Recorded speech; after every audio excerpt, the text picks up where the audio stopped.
So welcome to the introduction to basketball analytics. So the first part of this episode is all about shot efficiency. And you might be wondering what shot efficiency is. Well, it's essentially points per shot. And the ways we can measure shot efficiency is we can go by points per 2-point shot, points per 3-point shot, points per free throw shot, and points per shot by location. So anywhere on the court, we can measure a player's average points per shot to find out which areas of the court is best for them to shoot at. So how can a player use shot efficiency to their advantage? Player A from the 2-point area shoots 45%. That would equal 0.9 points per shot since we multiply 45% times 2 points, 0.9. That same player shoots 33.3% from 3-point land. We multiply that times 3, and that equals 1 point per shot. So, what do we make of this? Well, we know that player A is a better 3-point shooter than 2-point shooter. Even though player A shoots 45% from 2 and only 33% from 3. Player A is better off shooting 3-pointers since he will yield 1 point per shot shooting the 3-point shot. So that leads us in to shot selection. As you can see here, this is a heat map of the points per shot in the NBA game. As you can see, shots close to the basket and 3-point shots yield the most points per shot. And if we move on, we can see that the points per shot by location in the NBA is very similar to the NBA's most common shot locations. And it makes sense. Players want to shoot where they can get the highest amount of points. So why are mid-range shots not efficient? Well, the further a player gets from the basket, the harder a shot is to make. By using this logic, the only reason to shoot a shot longer would be to score 3 points, right? So there's no reason to take a mid-range or long-range 2-point shot. The shot simply isn't efficient as 3s or short 2s.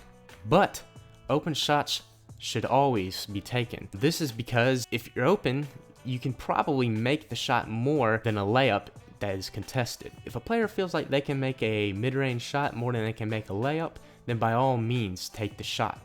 But that should only really happen when a player is wide open from the mid-range. To take mid-range shots, a player must be elite. For most players, the mid-range shot is inefficient. Elite mid-range shooters can force defenses to guard them at all spots on the court, which makes it much easier to score. And as you can see here, Michael Jordan was a great mid-range shooter, and he was also widely regarded as the best player ever. So the most efficient shot in basketball are free throws. And why is that? Well, the NBA average field goal points per shot, so that's any shot from the field, any shot excluding free throws. The NBA average is about 0.92 points per shot. The NBA average free throw points per shot, or points per trip to the free throw line, is 1.5 points. Since typically when you go to the free throw line, you're getting 2 shots, a player that shoots about 75% is going to make 1.5 points plus every time they make a trip to the free throw line. So obviously, it's important for NBA teams to be getting to the free throw line since they can score the most points. So how do we measure shot efficiency? Well, instead of using points per shot, we can use effective field goal percentage, also known as EFG percentage. Unlike traditional field goal percentage, effective field goal percentage takes into account that 3s are worth 1.5 times more than made 2s. 3 is greater than 2. Effective field goal percentage simply converts 3-point shots into the 2-point field goal equivalent. As you can see here, it's essentially the same formula as field goal percentage, except that we weigh 3s more than 2s, rightfully so. But what about free throws? Free throws aren't included into effective field goal percentage. Well, we have something else for that. We have true shooting percentage. It is a simple way to include free throws into shooting efficiency.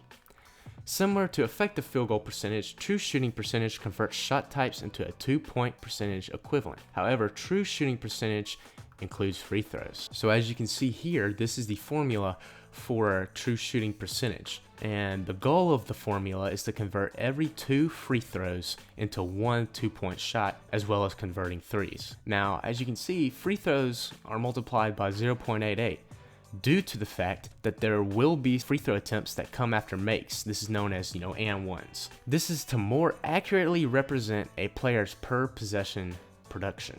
So we can use true shooting percentage and effective field goal percentage as a smarter way to compare shooting ability between players. So let's take a look at the true shooting percentage examples from a couple players from this NBA season. Now, this is not the top 4 true shooting percentage, but I did take Mitchell Robinson, who leads the league in true shooting percentage, and then I put in a couple star players in the NBA. And as you can see, Mitchell Robinson leads these great players by 11%. This is a good way just to look at how efficient of a shooter these players are.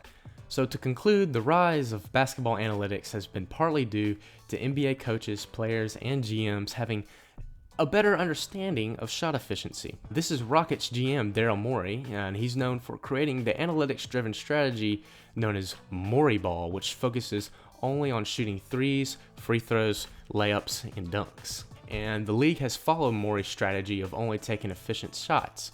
As you can see, basketball analytics have truly changed the game.